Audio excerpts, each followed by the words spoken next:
Vamos lá, Lucas capítulo de número 14. Nós vamos ler a partir do verso de número 16. Amém? Aleluia. Diz assim: respondeu Jesus: certo homem estava preparando um grande banquete e convidou muitas pessoas. Na hora de começar, enviou seu servo para dizer aos que haviam sido convidados: venham, pois tudo já está pronto. Mas eles começaram um por um a apresentar desculpas. O primeiro disse: acabei de comprar uma propriedade e preciso ir vê-la, por favor, me desculpe. O outro disse: acabei de comprar 5 juntas de bois e estou indo experimentá-las, por favor, me desculpe. Ainda outro disse: acabo-me de casar, por isso não posso ir. E o servo voltou e relatou isso ao seu senhor. Então o dono da casa ficou muito irado e ordenou ao seu servo: vai rapidamente para as ruas e becos da cidade, traga os pobres, os aleijados, os cegos e os mancos. E disse o servo: o que o Senhor ordenou foi feito, e ainda há lugar sobrando. Então o Senhor disse ao seu servo: vai pelos caminhos de velado e obrigue-os a entrar, para que a minha casa fique cheia. Então eu lhes digo: nenhum daqueles que foram convidados anteriormente participarão do meu banquete. Aleluia. Louvado seja Deus. Curva sua cabeça, feche seus olhos, querido. Pai, nós te agradecemos pela leitura da tua palavra. Ela é viva e eficaz. Tenho certeza que mais uma noite o Senhor falará ao nosso coração. Tenho certeza, meu Deus, que essa palavra ela produzirá em nós frutos dignos de arrependimento, frutos que vão permanecer. Que nesse momento toda distração caia por terra, todo coração endurecido, Pai amado, ele possa, em nome de Jesus Cristo, ser quebrantado pelo Senhor, porque como diz a tua palavra, um coração contrito e quebrantado o Senhor não despreza. Que os nossos ouvidos possam estar atentos para nós ouvirmos a tua mensagem, e que o seu nome seja para sempre glorificado, em nome de Jesus. Amém, querido? Glória a Deus. Você que está de pé pode se assentar em nome de Jesus Cristo.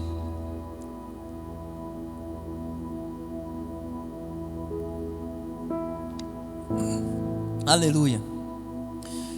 Hoje eu queria trazer uma mensagem para o seu coração muito simples, como todas as outras, né? Que eu costumo trazer são mensagens simples, de fácil interpretação e entendimento, mas que eu tenho certeza que nos dará um direcionamento da parte de Deus, para que nós possamos estar sempre disponíveis e dispostos para o Altíssimo. Amém? Queria falar sobre isso hoje. Vou falar sobre esse tema: disponíveis e dispostos. Nós sabemos que Deus, ele é um Deus que nos surpreende pela sua grandeza, beleza, autoridade e poder. Por ter todo o domínio nas suas mãos, Deus, ele olha para o ser humano e ele ainda consegue enxergar no ser humano às vezes coisas que nem nós mesmos enxergamos. É ou não é verdade? Um Deus tão grande, capaz de julgar tudo e todos, muitas das vezes ele não trabalha com julgamento diferente da gente, mas ele olha diferente para nós.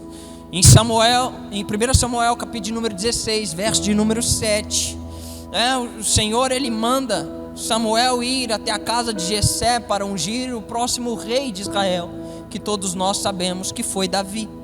Mas quando Samuel ele chega na casa de Jessé nem havia convidado o jovem Davi, e o primeiro que aparece para Samuel, ele já fala: é esse. Olha que homem bonito, olha que homem grande, homem forte. Deus repreende Samuel na hora e fala assim: Samuel, não se atente para a aparência, nem para a altura, porque eu não vejo como o homem vê. O homem vê a aparência, porém eu vejo o coração. Ou seja, Deus ele olha diferente da gente.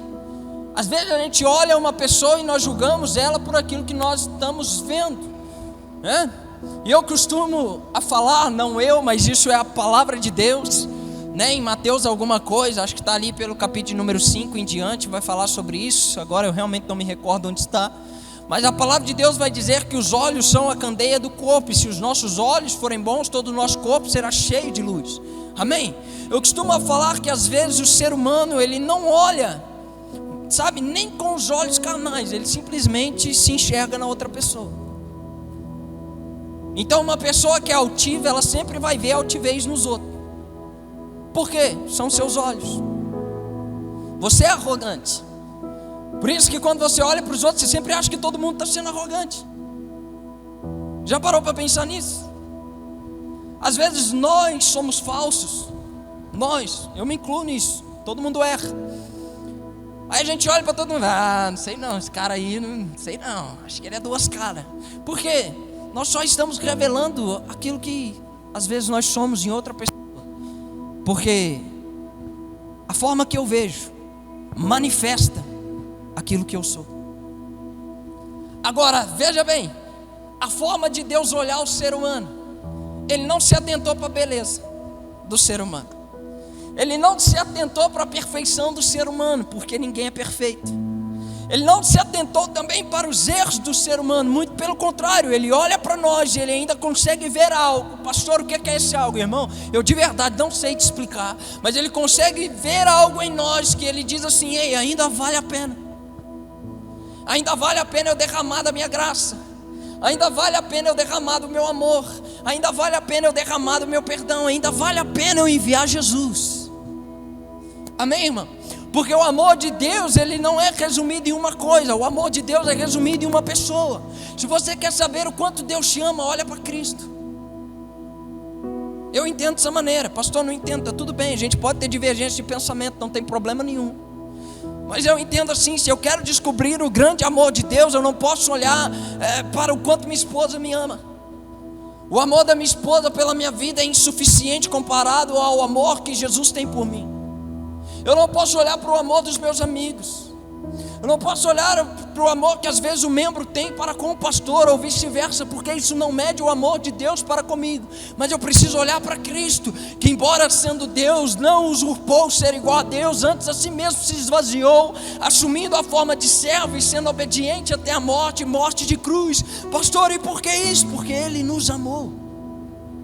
Porque Ele decidiu olhar para nós com um olhar diferente. Ele não olhou a aparência, Ele não olhou a altura, Ele não olhou os erros, Ele não procurou perfeição. Ele viu algo em nós que ainda valia a pena. Amém, irmão? Vocês estão comigo? E aqui a história se repete. Aqui a parábola do grande banquete. Nós entendemos que esse grande banquete, claro, pode ser a ceia celestial que teremos com Cristo após a sua segunda vinda, completamente. Mas eu também entendo aqui que esse grande banquete, irmão, retrata perfeitamente a salvação e a graça de Deus sendo manifesta. Amém? Evangelho de João, capítulo de número 1, vai dizer que Ele veio para os seus. Jesus veio para os judeus, vocês estão comigo? Mas os seus não o receberam. João 1,11, se eu não me engano, está por ali. Mas todo aquele que o recebeu, Ele deu os direitos de serem chamados filhos de Deus. Amém? E eu vejo essa graça sendo relatada nesse texto. Veja, o Senhor, Ele fala assim: olha, vai e chama os meus convidados, ou seja, aqueles que eu escolhi, porque o banquete está pronto. Chama os meus, está tudo organizado. Vamos então iniciar o banquete, é só eles virem. De repente cada um começa a dar uma desculpa para não se encontrar com o seu Senhor. E aqui eu quero entrar na mensagem. O anterior foi só a introdução, mas está cedo, está tudo certo. E aí o primeiro começa com uma desculpa e ele fala assim: sabe o que é? É que eu acabei de comprar uma propriedade e eu preciso ir lá ver. Sabe-se lá se era um terreno, se era uma casa, mas ele comprou uma propriedade e eu preciso vê-la. Eu não vou. E o segundo da mesma forma: eu acabei de comprar 5 juntas de bois e eu preciso experimentá-las. Eu não vou poder comparecer no banquete. Já o outro disse: olha, eu acabei de casar. O cara estava na lua de mel, né? Esse é o mais compreensível. Brincadeira, né? Olha, eu acabei de casar, não vai para eu ir. E aí o servo retorna dizendo: olha, ninguém vai vir não. Está todo mundo ocupado demais para participar do banquete do Senhor. Veja como que nós estamos vivendo essa parábola. Na verdade, a igreja sempre viveu essa parábola, o que é bizarro. Mas principalmente nos dias de hoje, onde tudo está corrido demais, tudo está acelerado demais, e a maior, ou talvez melhor desculpa que a gente tem para tudo que nós estamos vivendo é: não tenho tempo. Você já usou a desculpa do não tenho tempo para alguma coisa? Talvez você usou ela hoje, ou você ouviu ela hoje. Acho que você não usou ela para vir na igreja, porque você está aqui. Mas talvez você convidou alguém e você ouviu justamente essa desculpa: sabe o que é? Hoje eu estou sem tempo, não vai dar para eu ir. E sabe, olhando para esse texto, irmão, veja bem, se o cara comprou a propriedade, estava tudo certo, ele não poderia vê-la depois? Já era dele. Se o cara comprou 5 juntas de bois, ele não poderia ver ela depois do banquete? Já era dele. Veja e entenda que o banquete muitas das vezes é o convite que o Senhor faz a nós por meio do Espírito Santo. E muitas das vezes nós estamos olhando para o Espírito Santo de Deus e nós estamos dizendo assim: Espírito Santo, eu estou ocupado agora, eu não vou poder orar. Espírito Santo, eu estou ocupado agora, eu não vou poder ler as Escrituras, meditar nas Escrituras.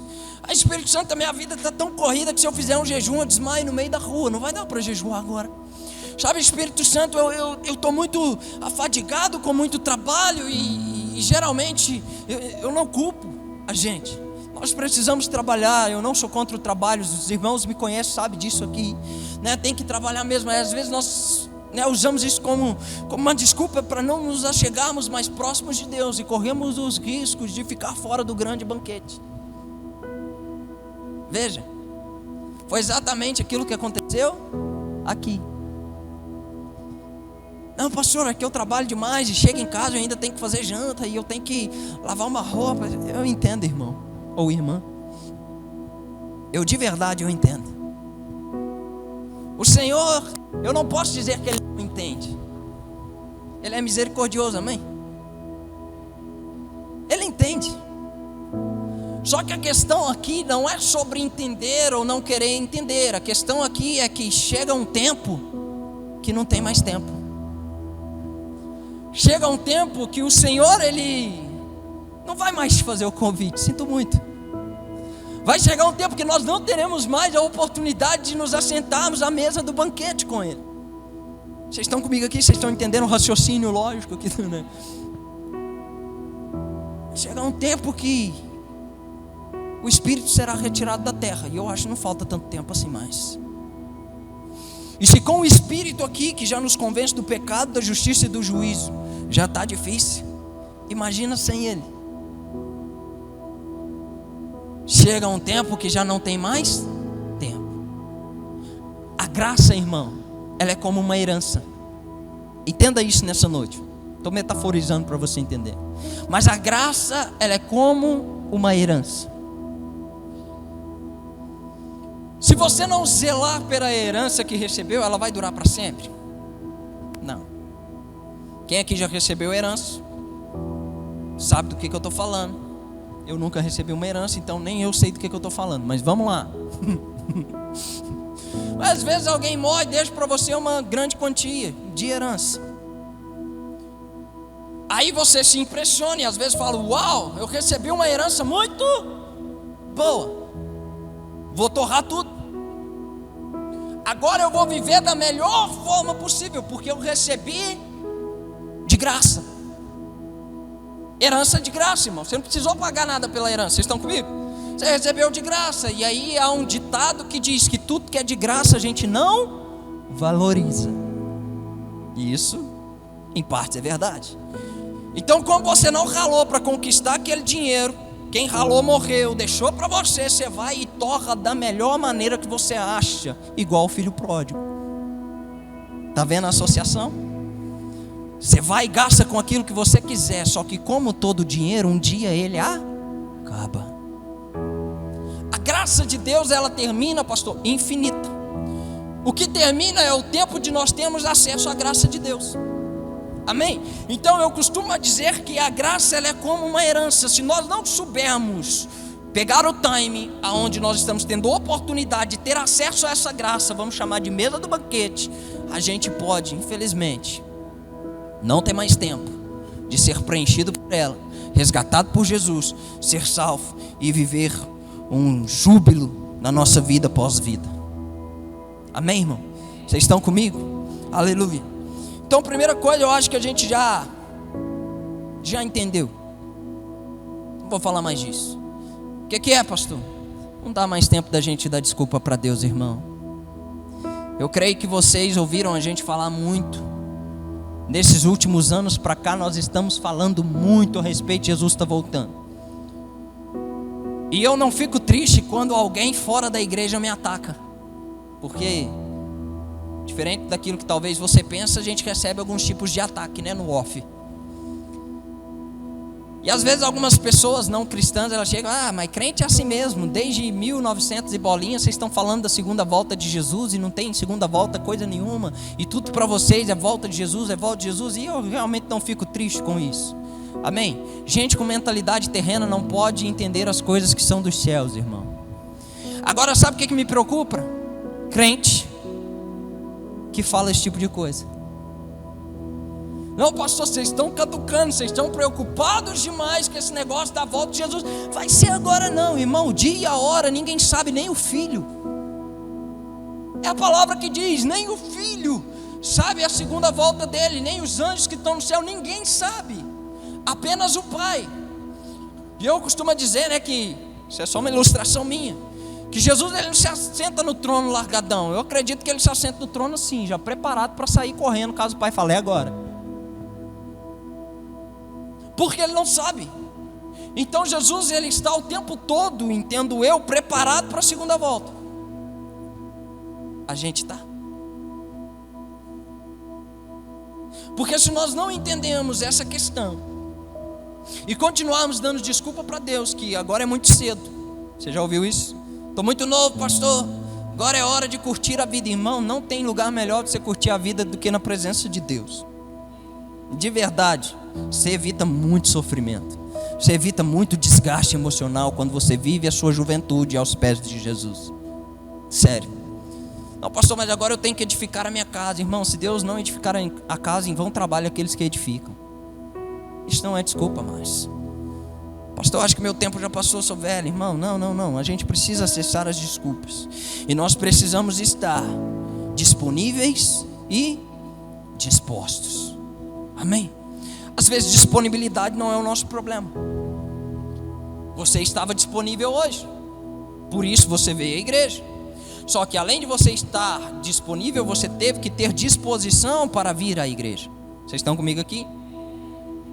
Disponível e disposto. Tem muita gente que está disponível, mas não está disposto. E aí a gente tem um problema. Quando eu olho para esses caras aqui do texto, eu vejo que eles estavam sim disponíveis. Como eu disse, eles podiam deixar para depois. Vou participar do banquete do meu Senhor, porque não era qualquer coisa. Depois eu vejo o terreno, ou a casa, a propriedade, que é o que o texto diz. Depois eu vejo, depois eu experimento os meus bois, né? Minhas juntas de boi. Depois eu resolvo esse negócio aí da lua de mel. Depois a gente vê, primeiro vamos participar do banquete da graça do Cordeiro. Mas não, tinham disponibilidade, mas não tiveram disposição para ir, não quiseram. E aqui eu vejo a graça de Deus, que resume João capítulo 1, como eu disse, que ele veio para os seus e os seus não o receberam. Agora veja, o convite era para pessoas selecionadas, agora ele estende. Fala assim, ninguém veio. Isso é um alerta para a igreja.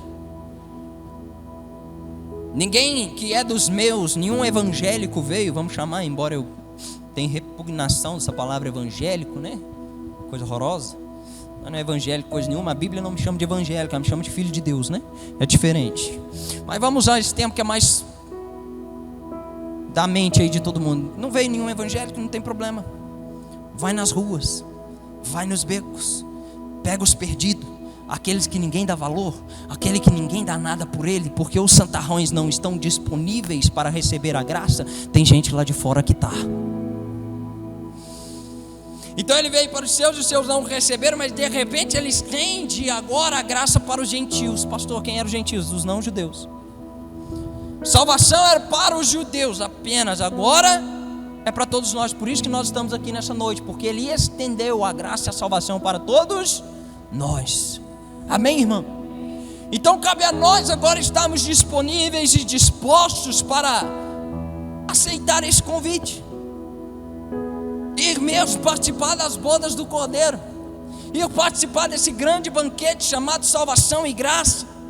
E sabe, irmão, existem dois tipos de pessoas aqui nesse texto, e você pode ser talvez uma delas, porque eu já falei de uma, na verdade são 4 tipos, né? Tem o Senhor, que nós identificamos como Deus, tem os eleitos, que nós identificamos como povo judeu, tem os gentios, que eu vou trabalhar um pouquinho neles agora, e tem o mensageiro. Amém? Vocês estão acompanhando? Amém. Talvez você seja um dos 2 tipos. Talvez você seja aquela pessoa que está no beco, no vale, como diz aqui, ou seja, perdido.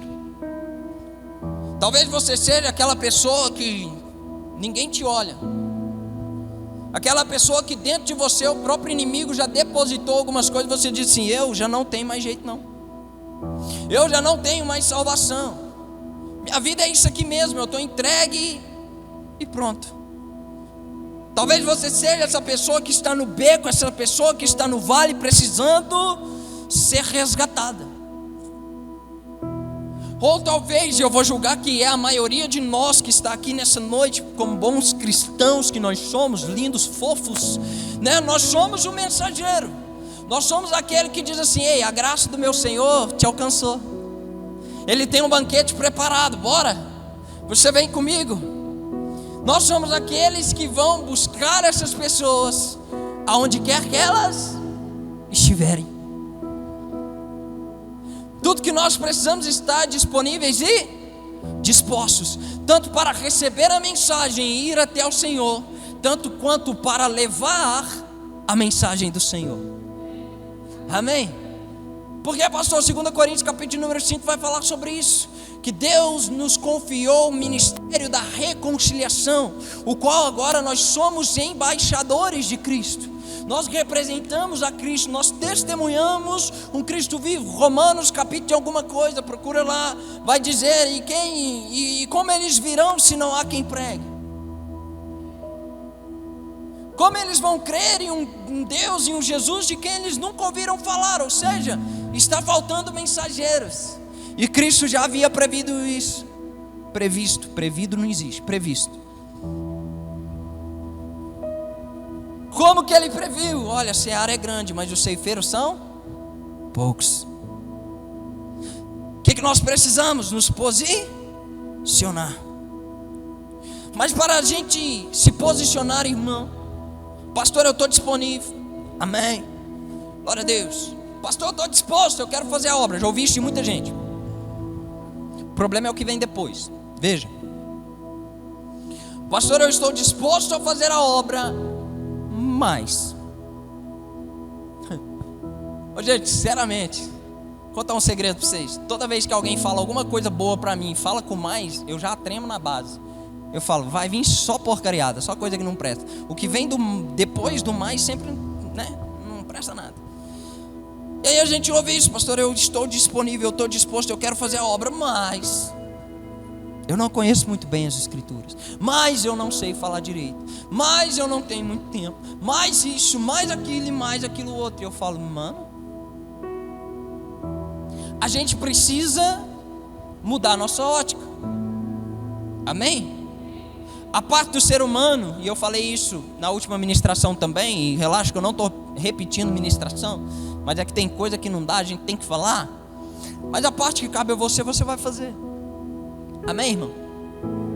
Pastor, eu estou disponível, eu estou disposto, eu quero ser usado para ministrar a palavra. Ok, come Bíblia, irmão, essa é a sua obrigação.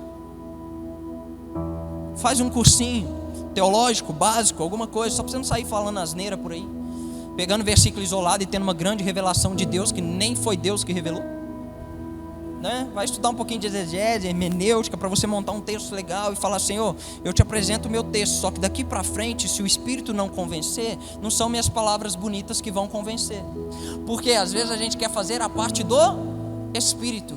Veja, aqui eu identifiquei na palavra do Senhor, para a gente adiantar, né? Para a gente seguir aqui com o nosso curso, que eles fizeram o que cabia a eles a fazer. A primeira coisa, eles se disponibilizaram, eles estavam dispostos e eles confiaram naquele que chamou. Amém, irmão? Porque existe uma frase célebre, e eu nem vou perguntar que está na Bíblia, para você não ter o direito de errar, porque você vai falar que está e não está, que diz que Deus não escolhe os capacitados, mas Ele capacita os escolhidos. Amém? Pastor, está na Bíblia? Não. Quem falou isso foi Albert Einstein. Mas nós entendemos pelas Escrituras, embora não está escrito, que todo aquele que Deus chamou, Ele mesmo capacitou. Amém? Nós vimos Deus entregar aquilo que as pessoas precisavam para concluir aquilo que elas foram chamadas para fazer de uma forma extraordinária. Por exemplo, Moisés, ele não era o melhor líder para guiar o povo no Egito. Por que, pastor, que ele não era o melhor líder? Primeiro que ele era gago. Você imagina um líder gago, irmão?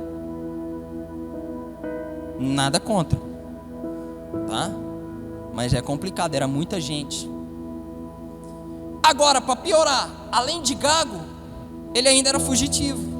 Fugitivo da própria terra do Egito, e nem os irmãos israelitas acreditavam muito nele. Porque ele viu um egípcio maltratando um hebreu, foi lá, matou o egípcio.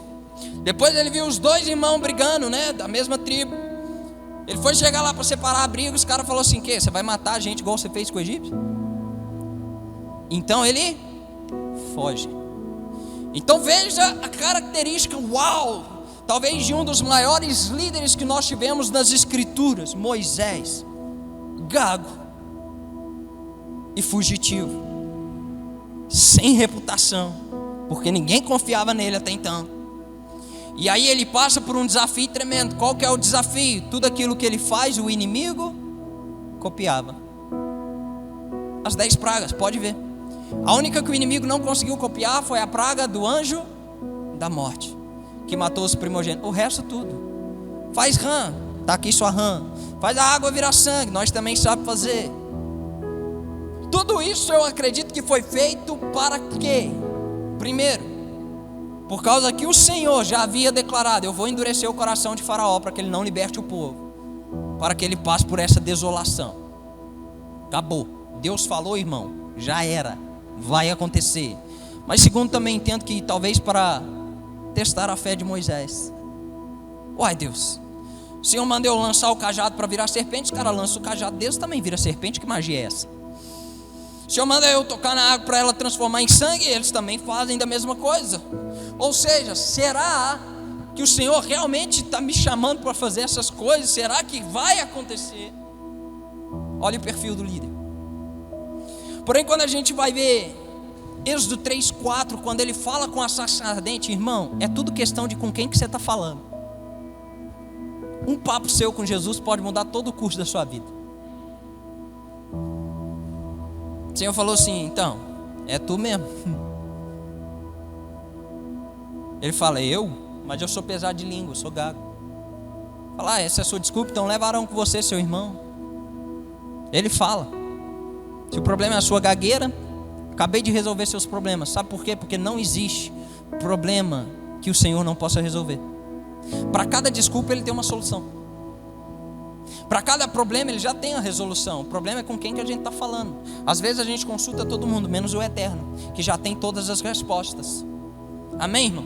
Eu não tenho problema em você pedir aconselhamento, mas toma cuidado com quem que você pede aconselhamento, não é todo mundo, né? Mas o Eterno já tem todas as respostas. Então Moisés, ele se torna disponível. Deus levanta ele e faz dele um grande líder. Agora veja, nós temos também Abraão. E eu quero falar de mais alguns aqui. Me dê sua paciência de presente hoje. Abraão, ele era a melhor pessoa para Deus estabelecer uma aliança e dizer para ele: ei, em ti serão benditas todas as famílias da terra. Vamos ver o cenário. Quem era Abraão? Um amigo de Deus. Ah, pastor, então ele era apto. Será? Veja, Abraão já era avançado de idade, Sara também. Eles recebem a promessa e de prontidão eles ficam disponíveis, eles ficam dispostos. Fala, não, Senhor, o Senhor vai me dar um filho. Nós queremos o filho. Amém? Nós queremos o filho. Só que por eles já estarem avançados de idade, vendo que a promessa não estava acontecendo, Sara dá uma sugestão para Abraão. Fala assim: vai, se deita com Agar e tem um filho com ela, porque o Senhor não me concede filhos. Talvez o filho da herança, o filho da promessa, vai ser o dela, e está tudo certo. Abraão, ele acata aquilo que a esposa falou, tem o filho. E aí o Senhor aparece novamente para ele e faz a mesma promessa. Por quê? Olha o perfil dessa pessoa que o Senhor chamou para ser pai de multidões, e que ele disse: em ti serão benditas toda a família da terra. Ele era amigo de Deus, ele confiava muitíssimo no Senhor. Mas quando ele recebeu a promessa, ele, primeiro, não apenas ele, mas Sara, Sara principalmente, olhou para a sua idade e se sentiu incapaz. Segundo, tentou pôr o dedo onde não era chamado e estragou tudo. Porque agora Agar está desprezando Sara porque ela tem filho e Sara não. E Abraão tem que tomar uma atitude que talvez nenhum pai gostaria naquela época. Sara vira para Abraão e fala: despede Agar e o menino para o deserto. Isso, o menino tinha por volta dos seus 13 anos. E aí Deus aparece para Abraão 13 anos depois que a primeira vez que ele tinha feito a promessa. Ele aparece para Abraão 13 anos depois e fala assim: oi, eu sou o Senhor, seu Deus. Senhor, eu sei quem o Senhor é. Pois é. Mas veja, grande será a sua descendência, porque eu vou te dar um filho. Ele faz a mesma promessa que ele tinha feito há 13 anos atrás. Por quê? Porque quando Deus promete, irmão, ele cumpre. Só que a gente precisa entender que é o tempo dele. A gente precisa estar disponível e disposto para aceitar e caminhar debaixo do processo de Deus. Deixa eu te falar, quando as coisas parecem que não estão acontecendo, não tenta pôr seu dedo, não tenta pôr sua mão. Você vai estragar aquilo que Deus já está fazendo. Amém, irmão? Confie no processo de Deus. Então Abraão talvez não era a melhor pessoa para receber essa promessa de ser pai de multidões, mas foi quem o Senhor chamou.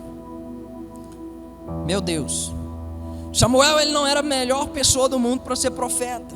Quando ele ouviu a Deus, por quê?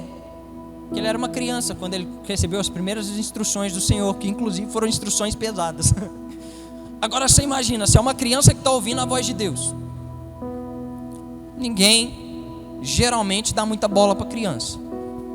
A realidade, não é? Tudo que a criança fala, a gente acha que é no sentido figurativo e do mundo da lua que a criança vive.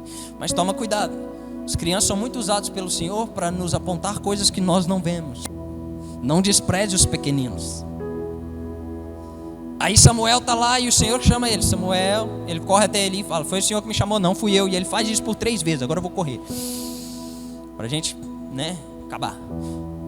Por 3 vezes ele faz isso. Ele fala: não sou eu. Na terceira vez ele falou: deve ser Deus. Samuel, quando a voz chamar de novo, você fala assim: fala, Senhor, porque o teu servo está ouvindo. E Samuel fez conforme a instrução de Eli. E aí vem a palavra do Senhor para Samuel. Fala assim: Samuel, é eu mesmo, Deus, que estou falando contigo, você vai ser profeta. Só que eu já tenho a sua primeira profecia. Deus, qual é a primeira profecia? Fala para Eli organizar a casa, porque os filhos e ele vai morrer nu. Você imagina um profeta que acabou de chegar no barraco, na casa, virando para o profeta mais velho e falando assim: organiza a sua casa, porque Deus mandou te falar que você e seus filhos vão morrer, porque eles fizeram aquilo que era mal diante dos olhos do Senhor e você não fez nada. É porque às vezes, irmão, é que a gente gosta, que Deus chama a gente para as coisas simples, para as coisas fáceis, para as coisas que é bênção. Eu quero ser o profeta da bênção, irmão, nem sempre é sua bênção. Acredite em mim. É mais arrependam-se do que bem-aventurados. Veja nas escrituras quantas vezes Jesus falou de bem-aventuranças. Agora leia a mesma escritura e veja quantas vezes ele falou arrependam-se. Tem muito mais arrependimento do que bem-aventurança. Mas todos aqueles que andam em arrependimento, eles alcançam as boas novas, as bem-aventuranças, amém? Glória a Deus. Samuel não era o melhor. Por que não falar de Jeremias também? Jeremias tinha o mesmo problema que Samuel, começou muito novo. E ele mesmo vira para Deus e dá a mesma desculpa. Ele fala: Senhor, mas como posso ser profeta chamado desde o ventre da minha mãe, sendo que eu não passo de uma criança? Vem aqui. Na hora que ele dá essa desculpa para Deus, Deus vira para ele e fala assim: não se preocupe, porque sou eu que vou colocar as palavras na sua boca. De verdade, irmão, tem coisa que você não precisa preocupar, deixa com o Altíssimo. Tem coisa que, pastor, mas eu sou péssimo em decorar. Na hora o Espírito Santo te lembra de uma forma que você fala assim: gente, mas eu não lembrava que estava escrito aqui não. Mas é o Espírito Santo te auxiliando naquilo que Ele te chamou para fazer. Amém, irmão? Se a gente for fazer sem o auxílio do Espírito Santo, fracasso total. Mas com o Espírito Santo, meu irmão, não tem como dar errado. Porque aquele que prometeu, Ele é fiel para fazer, cumprir. Isso é bíblico. Amém? Samuel, Jeremias. Esse aqui é muito doido. Isaías. Não é o Isaías da igreja não, embora se assemelha bastante. Estou brincando. Esse aqui é gente boa, né? Mas Isaías era um profeta soberbo, altivo, que só apontava os erros dos outros. Sempre. Você está tudo errado e ninguém presta. Até Isaías capítulo número 6, onde ele teve um encontro com Jesus. Todo profeta que se acha demais, Jesus se revela para ele, para mostrar que ele não presta nada. Todo grande homem de Deus que se acha infalível, aquele que não erra e autoridade absoluta, sabe o que Deus faz? Ele se revela para ele e quebra ele lá no chão. Isaías capítulo número 6, ele tem um encontro com o Eterno e de repente ele fala assim: ai de mim. Se você ler do 5 para trás, do 5 para o 1, era ai de todo mundo. Ai de vocês sacerdote, ai de vocês levita, ai de vocês nação de Israel, e ai, porque Deus vai destruir todo mundo. De repente ele encontra com Deus e fala assim: ai de mim, meu Deus, porque eu sou um homem de impuros lábios e habito no meio de um povo de impuros lábios. Até que o Senhor toca, né, na boca dele com uma brasa viva do altar e diz: toda a sua iniquidade foi tirada. E de repente vem uma missão, fala: quem que eu vou enviar? Quem há de ir por nós? Aí ele se torna disponível e disposto. Mas não era a melhor pessoa. Maria, vou parar na Maria, tem muito mais aqui, mas eu vou parar na Maria, para não estender demais, que já são 8h25. Mas Maria era a melhor pessoa para ser a mãe de Jesus? Vamos pensar logicamente, amém, irmão? Pastor, por que logicamente? Porque nós sabemos que espiritualmente tudo estava no controle de Deus, amém? E que Deus a escolheu para dar a luz, né, ao nosso Salvador Jesus Cristo, indiscutível. Mas vamos olhar com os olhos humanos. Pastor, por que Maria não era a melhor pessoa para ser a mãe de Jesus? Não era casada. Aqui a gente já tem um problema. Se hoje, embora hoje se tornou algo comum, pastor, por que comum? Porque a gente tem que separar aquilo que é comum daquilo que é normal. Pastor, o que é normal? Aquilo que já foi estabelecido pelo Senhor dos Senhores, aquilo que está na palavra, é o normal, amém? Pastor, você está falando de quê? Sexo só depois do casamento, isso é o normal segundo as escrituras. Só que hoje se tornou comum as pessoas engravidar antes, né? Aí a gente vê aí pessoa de 14, 13 anos, né, engravidando, e aí todo mundo, é normal já, né? Que não sei o quê. Eu escandalizo. De verdade. Eu falo assim: nó. Pastor, porque a criança não é bênção? Não, os filhos são bênção do Senhor. O problema é que é uma criança cuidando de outra. Aí a gente vai ter um grande problema. Mas esse é assunto para outro dia. Mas veja, Maria não era casada com José ainda. Ia dar o que falar, porque como que Maria me aparece grávida? Ainda mais com o Zé falando assim: não é meu não. Uai, como assim, né? Está grávida do Espírito Santo. Se é hoje, irmão, imagina o meme. Você imagina os memes que eles não iam fazer com o tal do Zé. Ele falar: não, ela está grávida do Espírito Santo, mas é tudo nosso. Você é pai da criança, mas foi o Espírito Santo que concebeu. Irmão do céu, eu não queria ser o Zé. Agora você imagina o julgamento das pessoas, porque com certeza houve. Então talvez Maria não era melhor, podia ser, por que não Isabel? Isabel já era casada, inclusive com um sacerdote. Uau, só vejo vantagens. Mas Deus, Ele é o Deus das causas extraordinárias. Amém, irmão? A diferença é que se Deus escolheu Maria, Ele a guardou, Ele a protegeu e deu tudo necessário para que eles pudessem viver bem. Herodes mandou matar o menino, então foge para o Egito. O Senhor aparecia para José em sonhos. José inclusive queria fugir quando Maria apareceu grávida. Está na Bíblia, irmão. Aí o anjo aparece para ele e fala assim: não, você não vai fugir, você vai ajudar ela a criar a criança, porque esse menino aí é o salvador do mundo, meu filho. Foi o Espírito que botou ali, você não arreda o pé de jeito nenhum, pode confiar, eu serei com vocês. Amém, irmão? Então não olhe para a sua capacidade, confia naquele que te chama, participe do banquete. Amém, pastor, graças a Deus eu já me assentei na mesa desse banquete da graça. Então se posicione e seja um mensageiro, porque tem pessoas lá fora precisando participar desse banquete da graça. Amém, irmão? Você pode vir como está, não tem problema. Não, eu preciso estudar, não, pode vir. Eu preciso fazer, não, pode vir. Sabe por quê, irmão? Eu quero encerrar com essa frase. E aí você pode ficar de pé no seu lugar de verdade que eu já vou orar.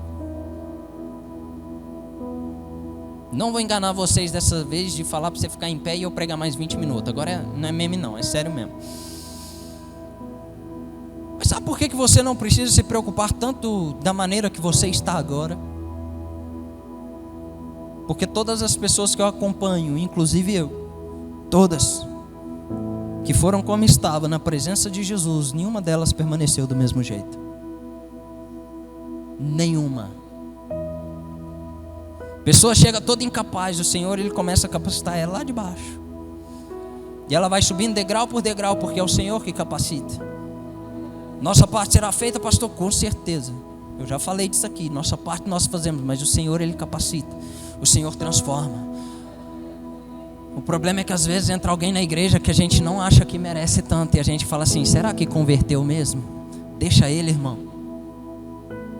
Eu gosto que pessoas desviadas, eu gosto que pessoas que não sabem muito das escrituras, ou que às vezes nem gosta de evangélico, entra e senta aqui na cadeira da igreja todo domingo, se possível. Pastor, loucura. O que é que um desviado vai cheirar aqui? O que é que uma pessoa que nem gosta da igreja vai fazer aqui? Ouvir a palavra, irmão. E se o Espírito Santo tocar ele, já era. Eu prefiro ele dentro da igreja ouvindo uma palavra que talvez ele não goste, que ele vai jogar e depois vai esquecer de tudo, mas ele está dentro da igreja tendo a oportunidade de ser tocado pelo Espírito Santo, do que ele lá fora, aonde talvez ele não vai ter a oportunidade de ser tocado. Por favor, não seja um desses. Seja um mensageiro que vai nos becos, que vai nas vielas, que vai aonde for preciso e falar assim: tem graça disponível para você também. Amém, irmão? Acho que é tempo da gente se posicionar, estarmos dispostos e disponíveis para o Senhor Jesus Cristo. Amém. Eu vou orar com você. Inclusive, parabéns para todos os envolvidos no evangelismo, tá? De sexta-feira, foi show de bola. Eu assisti os vídeos, nós vamos soltar nas mídias depois. Foi, louvado seja Deus, né? Estamos caminhando. Amém, irmão? Participa, daqui a pouco vai ter outro. Em nome de Jesus, se envolva nesse projeto. Em nome de Jesus, foi lindo.